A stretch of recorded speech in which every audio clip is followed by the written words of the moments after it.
গ্রাম হলো একমাত্র শান্তির জায়গা, যেখানে পুকুরের শান্ত জল, গাছপালার শান্ত শীতল বাতাস, তারপরে চাষিদের চাষ করার এক সুন্দর মুহূর্ত, আকাশে উড়ে উড়ে যায় পাখিরা, সে এক কী বলবো, এক অসাধারণ অনুভূতি। আর যারা গ্রামে বাস করে তারা একমাত্র জানে যে গ্রাম যে কী শান্তির জায়গা। তো আমি কিছু গ্রামের সেই ছবিগুলোই তুলে ধরলাম। যারা খুব গ্রামকে ভালোবাসে, আমি জানি তারা এই ভিডিওটা পুরোটাই দেখবে। তো দেখো কি সুন্দর ভিউ। আমি দিদির বাড়ি গেছিলাম, তা বাড়ি আসার পথে আমি ভাবলাম একটু গ্রামের সুন্দর পরিবেশটা তুলে ধরি।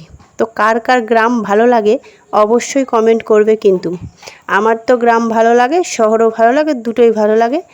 তো আমি তো গ্রামেই মানুষ হয়েছি, এখন না হলে গেছি একটু শহরের দিকে। তবে যাই হোক, আমার ভিডিওটি কেমন লাগলো অবশ্যই তোমরা কমেন্টে জানাবে। কিন্তু সবাই ভালো থাকবে, সুস্থ থাকবে। জয় গুরু।